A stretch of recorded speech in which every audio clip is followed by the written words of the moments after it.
상반기 정도까지는 금리가 빨리 떨어지긴 힘들 겁니다. 경기는 굉장히 안 좋을 확률이 높고, 그런 거라 그러면 뭔가 자산시장이 올해보다는 조금 나은 흐름이 나타날 수 있지 않을까, 이런 생각을 하고 있습니다.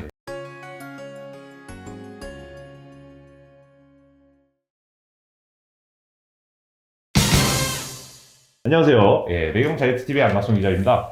2022년 주식시장 한 해 내내 투자자들을 괴롭힌 그런 해로 기억될 것 같은데요. 이 영상이 올라갈 때쯤이면 사실 12월 FOMC 결과도 좀 발표될 가능성이 높은데요. 2022년 주식시장 마지막 중요 이벤트를 앞두고 시나리오별 대응 전략을 좀 모색해보고자 합니다. 김학준 신영증권 리서치 센터장님 모시고 말씀 나눠보겠습니다. 안녕하세요. 네, 안녕하십니까? 네, 센터장님, 올해 어떻게 보면 40년 만에 글로벌 경제를 강타한 고물가로 이제 출발을 했고, 이를 네. 잡기 위한 연준의 전례 없는 금리 인상 속도가 네. 이제 올해 증시를 좀 요약해 볼 수 있을 것 같은데요. 어젯밤 발표됐던 미국의 CPI가 그래도 예상치를 하회하면서 네. 좀 시장 투자자들에게 좀 이제 안도감을 주었는데, 네. 어쨌든 많은 분들이 내년 1분기 이후 인플레가 빠르게 완화된다, 아니면 네.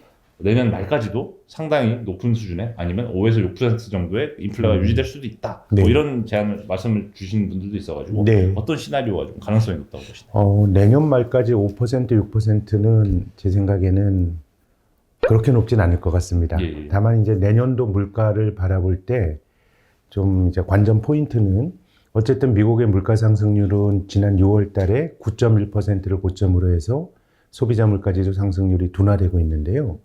저희들은 내년도 미국의 소비자 물가 지수가 한 4% 중반, 4% 전후한 수준까지 떨어질 것 같습니다. 근데 연준이 지난 2018년에도 금리를 세게 올리는 긴축을 했었는데요.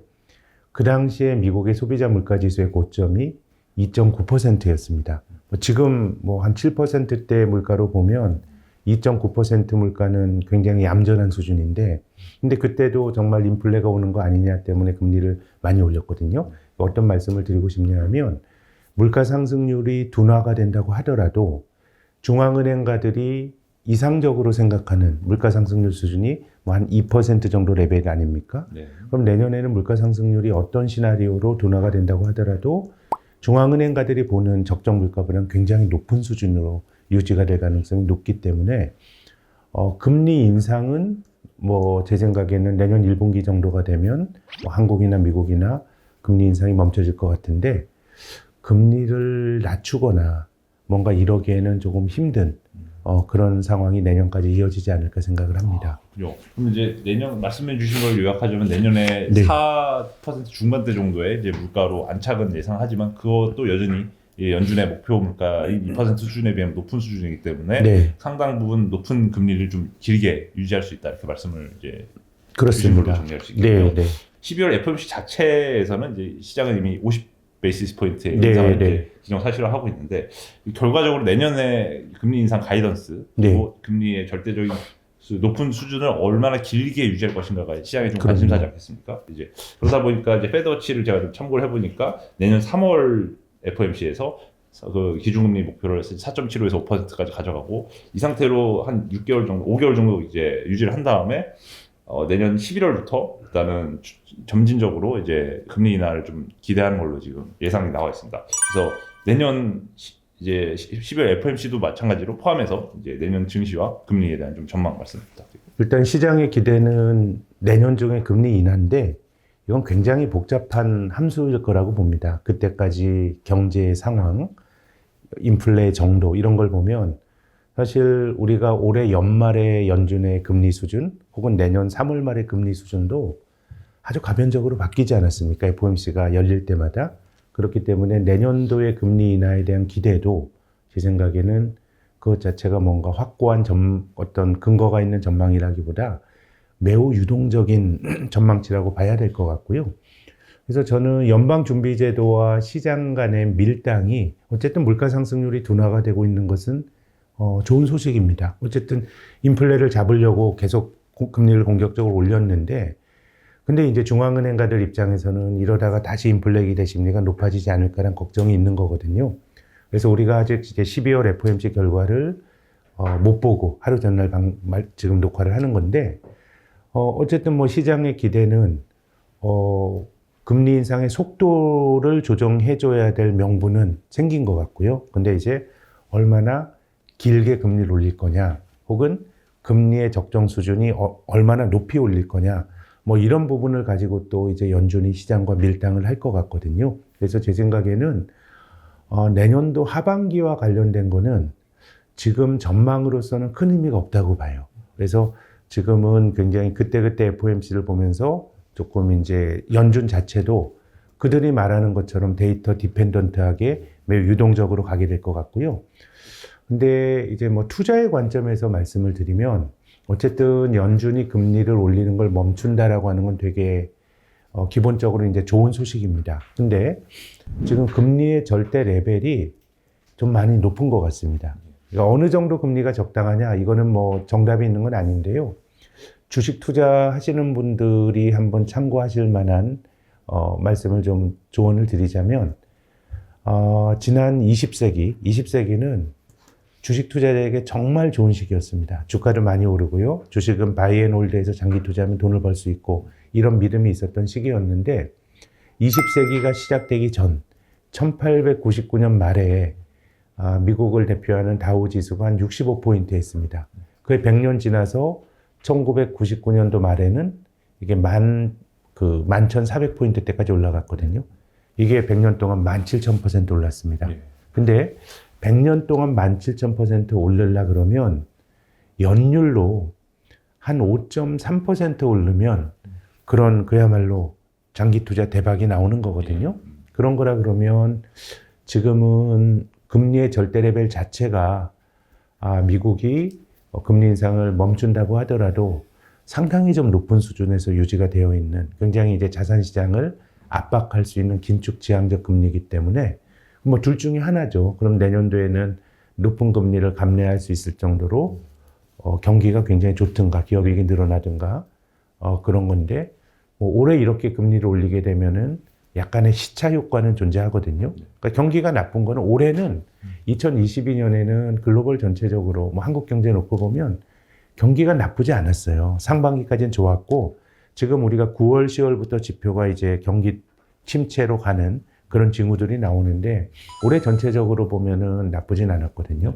근데 금리 인상 효과가 내년에 좀 강하게 나타날 확률이 높다 그러면 제 생각에는 내년에 경기가 그렇게 썩 나이스할 것 같진 않고, 그러면 경기가 나빠지게 되면 또 금리가 또 하방 압력을 받을 텐데, 그래서 제 생각에는 상반기 정도까지는 금리가 빨리 떨어지긴 힘들 겁니다. 경기는 굉장히 안 좋을 확률이 높고, 그런 거라 그러면 제 생각에는 좀 내년도 중반 이후가 되어야 뭔가 자산 시장이 올해보다는 조금 나은 흐름이 나타날 수 있지 않을까, 이런 생각을 하고 있습니다. 전체적으로 좀 거치게 요약드리자면 이제 내년 상반기까지는 어쨌든 금리 인하는 쉽지 않을 거고, 심지어 거기다 경기 침체도 이제 본격화될 거기 때문에 여러모로 자산 시장에서 투자를 하기에는 썩 좋지 않은 환경이다 정도로 이제 요약을 하고 있습니다. 센터장님께서는 내년 이후에는 심각한 경기 침체 가능성, 그리고 이거에 따른 기업 이익의 지금 사실 컨센서스가 높게 나와 있는데 계속되는 컨센서스 감익에 대한 이게 또 주가로 이어지겠지만요. 컨센서스 감익과 경기 침체의 가능성 어떻게 보고 계시나요? 일단 뭐 침체의 가능성은 굉장히 높습니다. 경기가 올해보다 둔화가 될 거다. 왜냐하면 이 모든 정책이라는 게 공짜가 없거든요. 그러니까 중앙은행이 인플레이션을 잡기 위해서 금리를 올린 거는 한편으로는 경제가 좀 나빠져라라고 하는 주문도 있는 겁니다. 인플레이션을 잡기 위해서는 수요를 희생해서 결국은 물가 올라가는 걸 잡아야 되는 거니까 중앙은행의 경기 침체는 어느 정도는 경기 후퇴를 예비하고 있다고 봐도 무방합니다. 1980년대 이후로 이번 이전까지 미국이 금리를 올렸던 6차례의 긴축 사이클이 있었는데요. 그 중에 5번이 금리 인상한 이후에 이제 심각한 경기 후퇴나 금융 위기가 나타났습니다. 그래서 저는 뭐 내년도에 성장률이 둔화가 될 거다. 우리나라가 올해 한 2% 중반의 성장률이 예상이 되는데 내년도는 뭐 한 1.67% 정도, 어쨌든 잠재 성장률을 밑도는 성장률일 것 같고, 미국은 뭐 지금의 시장의 컨센서스가 0.4% 성장이니까 거의 제로 수준이거든요. 제 생각에는 뭐 그 정도는 나타날 수 있다고 보는데, 이제 중요한 거는 저는 그 정도 경기가 후퇴할 거다라고 하는 거는 이미 자산 가격이 많이 반영하고 있다고 봅니다. 근데 이제 경제가 경착륙으로 가게 되면, 하드랜딩이 되면 이거는 주가를 한번 더 떨어지고 할 것 같은데, 일반적으로 경제가 하드랜딩으로 가는 경로는 뭐 순환적인 그 기업의 어떤 비즈니스 사이클 때문에 하드랜딩으로 가는 게 아니고요. 말씀하신 것처럼 신용 위기가 발생해야 됩니다. 누군가 빚진 경제 주체가 파산을 하고 금융기관이 돈 떼이고 그러다 보면 금융기관이 대출을 못 해주고 오히려 자금을 회수하고, 그럼 자금 시장에서의 경색이 실물 경제에 다시 또 부정적인 영향을 주는 이런 모습이 이제 나타나게 되는데, 그래서 저는 내년도의 글로벌 매크로 환경이 서브프라임 때와 어느 면에 좀 유사하다고 봅니다. 어떤 의미냐면요. 일단 내년도는 중앙은행이 금리를 올리진 않더라도 올해 말이나 내년 초까지 높아진 금리가 상당 기간 유지가 될 수가 있거든요. 그럼 이 금리는 굉장히 긴축지향적인, 사람들이 부담을 가지는 금리입니다. 근데 미국이 2004년부터 2006년까지도 긴축을 했습니다. 연방기금금리가 1에서 5.25%까지 올라갔거든요. 근데 금리 인상을 멈춘 게 2006년 6월 말입니다. 근데 그 금리 5.25% 금리가 계속 유지가 되는데, 서브프라임이라고 하는 게 금융시장에서 처음으로 프라이싱이 된 게 2007년 8월입니다. 뭐 BNP 파리바에서 서브프라임 모기지 채권이 들어간 뭐 펀드가 문제가 생겨서 환매가 안 되고, 자 그러면 금리 인상 멈춘 건 2006년 6월 말이에요. 근데 높은 금리가 유지가 되다 보니 1년 2개월 지나서 뭔가 문제가 생겼거든요. 그렇기 때문에 제 생각에는 심각한 어떤 부채 문제 이런 것들이 내년도까지는 혹시라도 터지지 않을지 이제 관찰을 해야 될 것 같고, 뭐 한국은 뭐 부동산 시장이나 이런 것들이 이제 문제가 될 것 같은데, 다만 지금 시점에서 과연 2008년과 같은 그런 심각한 시스템적인 리스크가 재현될 거냐라 그러면 저는 그 확률은 낮다고 봅니다. 왜 그러냐 하면 결국 우리가 뭐 은행도 있고 증권회사도 있고 보험회사도 있는데, 제1금융권인 은행이 가진 중요도가 압도적으로 높습니다. 은행에서 문제가 생기면 이게 정말 심각한 시스템적인 리스크가 되는데, 금융위기 이후로 은행들은 약간의 저는 규제라든가, 예를 들어서 부동산 PF 같은 경우 뭐 증권사나 뭐 저축은행들 많이 하잖아요. 이게 한 15년 전에는 그 비즈니스가 은행이 하는 비즈니스였습니다. 근데 은행이 여러 가지 자본 규제나 건전성 규제 때문에 은행은 규제를 받으니 이제 그런 것들이 캐피탈회사, 저축은행, 증권사로 넘어온 거거든요. 그래서 저는 2008년과 같은 상당히 높은 수준의 신용시장의 긴장도가 유지가 될 가능성이 높지만, 은행의 건전성이 뭐 한국이나 미국이나 규제를 통해 상대적으로 높다라고 하면 2008년과 같은 그런 어떤 심각한 위기가 나올 가능성은 낮은 것 같고요.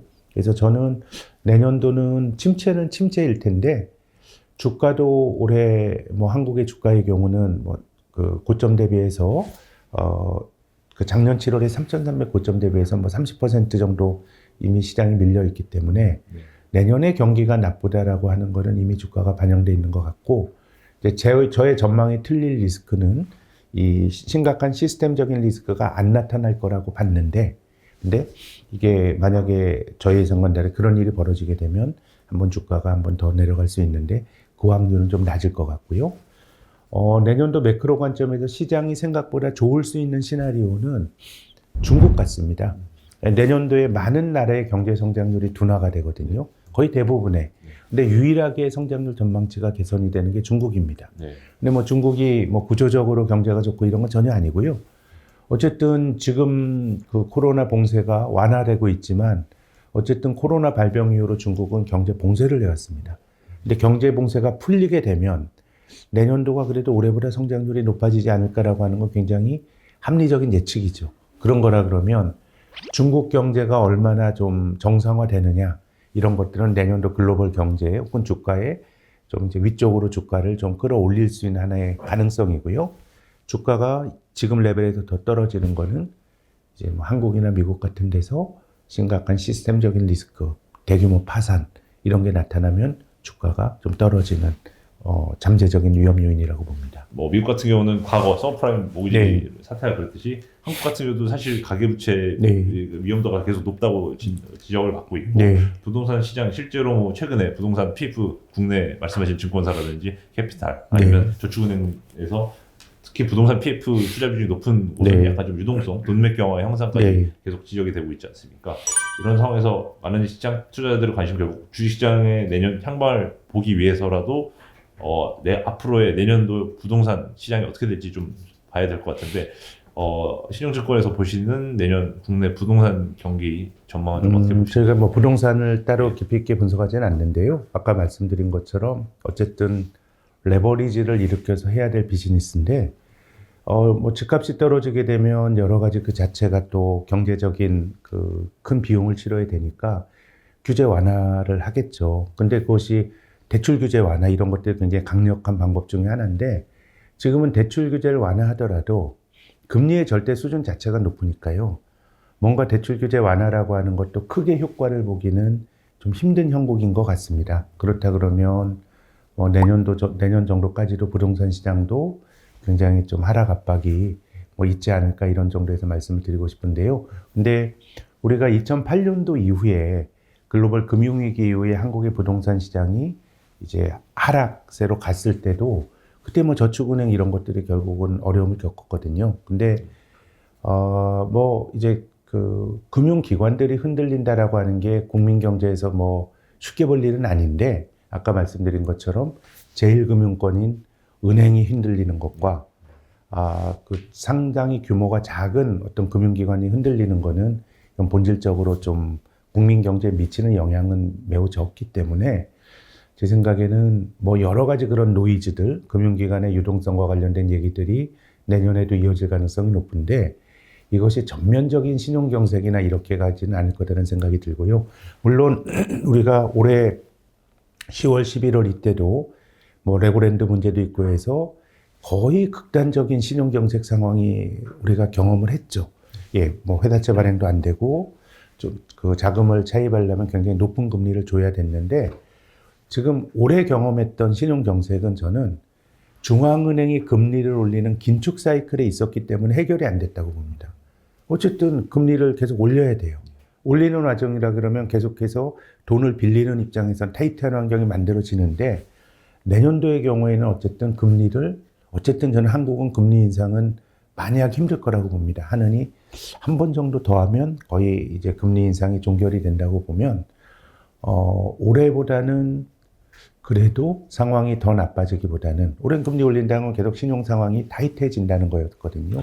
그게 멈춰진다 그러면은 그래도 뭐 그 아주 극단적인 신용 경색이나 이런 쪽으로는 안 가지 않을까. 그리고 중소형 금융회사들이 이렇게 뭐 유동성 위기는 뭐 그 기업에 투자하신 분들 뭐 이런 쪽에게는 큰 문제가 될 수 있지만은 전체적인 시스템 리스크로 전이가 될 가능성은 낮다고 봅니다. 예, 올해 하반기 들어서 외국인이 워낙 또 당장 수급만 보자면 코스피에서 워낙 순매도를 많이 했다 보니까 네. 코스피가 좀 더 한 차원 높은 단계로 좀 레벨업을 하기 위해서는 이제 물론 이제 3천까지 좀 불가능하더라도 어쨌든 환율이 좀 안정화되고 외국인들이 좀 다시 매수세로 좀 전환을 해줘야지 코스피 지수가 좀 올라갈 수 있다라고 보고 있는데 사실 말씀하신 대로 하느니 금리를 한 번밖에 못 올린다면 내년에도 오히려 이 상당 시간을 역사적 평균에 비하면 높은 환율에서 좀 머물러야 되는 거 아닌지 궁금하거든요. 근데 지금의 환율은요. 지금 우리가 11월 달부터 원달러 환율이 급격히 떨어졌죠. 예. 근데 그 10월, 11월 지나면서 한미 금리 차는 더 벌어졌고요. 미국은 자이언트 스텝을 11월까지 밟았고 한은은 사실상 이제 금리 인상을 많이 하기 힘들다라고 하는 걸 시장에 말하는데 그래서 제 생각에 우리나라 환율은 그 우리나라의 통화 정책, 한국은행의 금리도 중요하지만 미국 연준의 금리가 훨씬 중요하다고 생각합니다. 이게 돈의 가치라는 게 우리가 돈의 가치가 서로 동등할 때 금리 차를 따지는데 기축통화국의 통화가 가진 커런시와 기축통화 제외하면 전부 주변부 통화거든요. 이 주변부 통화의 그 크레딧이 같지 않아요. 그렇기 때문에 저는 환율 역시 미국이 얼마나 금리를 올리느냐의 함수라고 생각을 합니다. 그렇게 본다 그러면 미국도 금리 인상이 저는 뭐 인플레이션이 상당히 높다고 하더라도 지금 미국도 그 금융시장의 유동성 경색, 특히 국채시장의 유동성 경색 같은 것들은 많이 문제로 거론이 되거든요. 예. 그래서 미국의 어떤 금리 인상 사이클이 어느 정도 좀 종결이 된다 그러면 원달러 환율도 제 생각엔 고점은 친 거 아닌가라는 생각은 듭니다. 네. 다만 이제 환율 관련해서는 우리나라 경기와 관련해서도 같이 말씀을 드리면 내년도 우리나라 GDP 성장률이 뭐 한국은행 1.7이라 그랬고 뭐 대략 뭐 1.5 전후에서 성장을 한다 그러면 잠재 성장률을 밑도는 한 2%로 추정되는 잠재 성장률을 밑도는 경기 하강입니다. 뭐 경기는 좋을 수도 있고 나쁠 수도 있는데 한국의 경기 사이클을 보면 경기가 나빠진 다음에 밋밋하게 회복이 되는 경우가 없었습니다. 대부분 나빠진 다음에 V자형 회복으로 나타났습니다. 근데 V자형 회복의 동력이 이 뭐 경제를 움직이는 동력이 민간 소비. 뭐 한국은 민간 소비가 경기를 이끈 적이 2003년도 카드 버블 붕괴 이후에 없었어요. 그래도 수출로 이제 그럼요. 예. 전적으로 수출이었고 환율 효과가 굉장히 컸죠. 우리나라 경제가 어려움을 겪고 글로벌 전체적으로 안전자산이 선호가 되면 이 주변부 통화인 원화가 약해지는데 IMF 외환위기 직후에 우리나라 원달러 환율이 2,000원까지 갔었죠. 예. 그리고 2008년 글로벌 금융위기 때 원달러 환율이 한 1,600원 갔었습니다. 그 이후에 수출을 중심으로 해서 경기가 V자형으로 리커버리가 나타났는데요. 이번에는 제 생각에는 수출 중심의 회복이 과거와는 좀 다른 경로일 가능성이 높다고 봅니다. 이제 그렇게 보는 이유가 외환위기 직후와 2008년도 글로벌 금융위기 때는 원화만 약했습니다. 예, 외환위기는 한국의 독자적인 위험이었잖아요. 예. 그러니까 원달러 환율 2,000원 갖고 다른 통화는 뭐 그 크게 변화가 없다 보니까 우리나라처럼 제조업 잘하는 나라들은 상황이 개선이 되면 아주 좋은 가격 조건을 가지고 수출이 엄청나게 늘어났죠. 2008년 글로벌 금융위기 때도 이때는 글로벌한 위기였지만 한국 원화의 절하 강도가 전 세계에서 제일 셌습니다. 그때 우리나라 시중은행들이 외화 유동성 관리를 잘못해서 외화 부도가 날 뻔했거든요. 예. 그래서 한국처럼 통화 가치가 약해진 나라가 별로 없었어요. 그래서 외환위기 직후에 저는 그 고환율의 덕을 삼성전자가 봐서 글로벌 아주 메이저가 됐고 글로벌 금융위기 직후에는 저는 현대차가 그 기회를 잘 잡아서 정말 아주 좋은 기업이 됐다고 봅니다. 자, 그러면은 우리가 1,450원 환율 올해 봤었는데 굉장히 뭐 우리 수출 기업 입장에서는 좋은 환율입니다. 근데 외환위기 때와 2008년 금융위기 때와 다른 거는 이번 사이클에서는 원화만 절하가 된 게 아니에요. 예. 다른 통화가 다 많이 절하가 됐고 특히 올해만 놓고 보면 일본 엔화가 예. 원보다 더 절하가 됐거든요. 그래서 최근에 한국과 일본의 수출 증가율을 보면요. 우리나라가 10월 수출이 전년 동기비 마이너스가 났죠. 예. 11월은 마이너스 14%인가요? 두 달 연속 마이너스가 났는데 일본의 최근의 수출 증가율은 전년 동월비 25%가 넘어요. 그러니까 지금은 과거와는 뭔가 수출을 통해서 경제가 드라마틱하게 리커버리가 되기가 조금 힘든 구조가 아닌가라는 생각이 들고 또 두 번째는 대중무역 수지입니다. 예. 우리나라가 지난 5월 달에 대중무역 수지가 적자가 났거든요. 예. 이게 1994년 이후 처음이라는 거 아닙니까? 예. 그래서 5월 이후로 7개월 동안에 6개월이 적자가 났습니다. 근데 이것이 아주 지속적으로 나타날 추세적인 현상인지는 물론 분명치 않습니다. 왜냐하면은 올해는 중국 경제가 봉쇄를 했기 때문에 중국이 봉쇄를 풀면서 경제가 정상화되면 제 생각은 뭔가 한국 수출도 나빠지기보다는 중국에서 다시 흑자가 날 것 같긴 한데 근데 우리가 중국에서 돈을 번 대중무역수지 흑자 규모가 올해 적자가 났지만 이게 일시적인 현상이라고 치더라도 규모 자체는 계속 줄어들었거든요. 예. 이게 중국 기업과의 경쟁력, 중국 기업들의 경쟁력이 높아지면서 경합도가 높아지고 뭐 이런 효과 때문이라고 봅니다. 그렇게 보면 내년도 대중 수출이 좋아진다고 하더라도 예전처럼 우리가 중국에서 그야말로 아주 큰 수혜를 누렸던 그런 붐이일 거냐? 그 가능성은 좀 낮은 거 아닌가?